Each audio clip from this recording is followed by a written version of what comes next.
नमस्कार दोस्तों, स्वागत है आपके ही YouTube चैनल स्पिरिचुअलाइज में।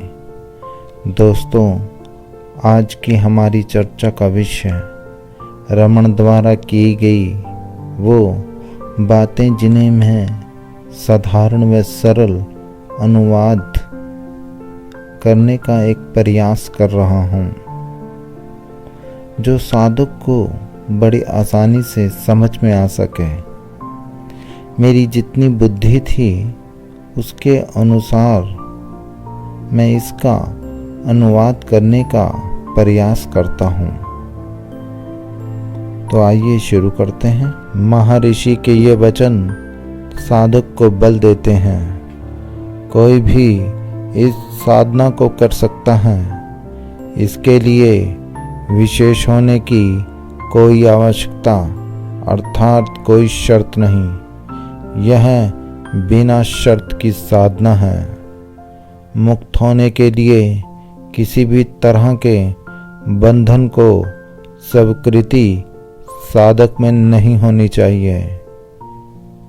साधारणतः सामान्य साधक जीवन के जिन महत्वपूर्ण प्रश्नों की उपेक्षा करता है, अर्थात जिन प्रश्नों को वह नकारता है, छोड़ देता है, असल में इस ओर ध्यान देने की सलाह भी गुरुओं द्वारा नहीं दी जाती।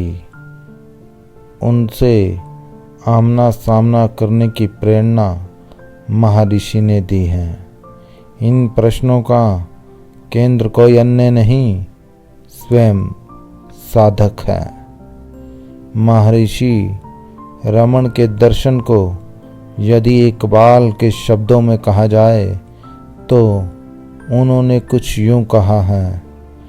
ढूंढता फिरता था ये इकबाल अपने आप को, आप ही गोया मुसाफिर, आप ही मंजिल हूँ मैं।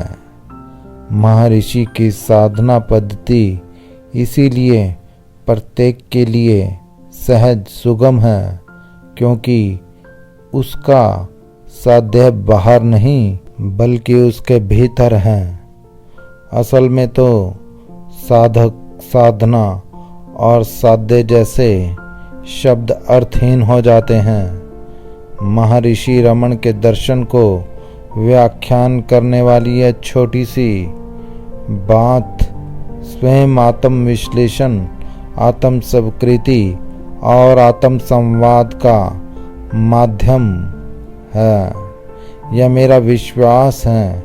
हम रोज अनजाने में स्वयं से अपने सच्चे मैं से जुड़ते हैं। बस वह मिलन होशो आवास में होने लगे तो जीवन में आमूल परिवर्तन हो जाएगा।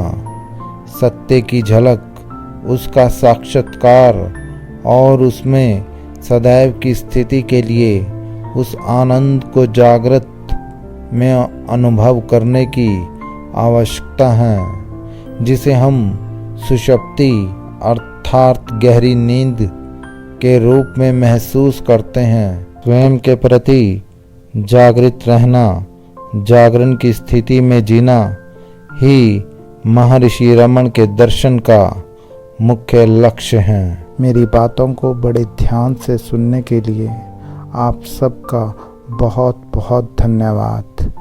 अगर आपको ये वीडियो अच्छी लगे तो आप इस चैनल को सब्सक्राइब और मेरी वीडियो को शेयर ज़रूर कीजिएगा।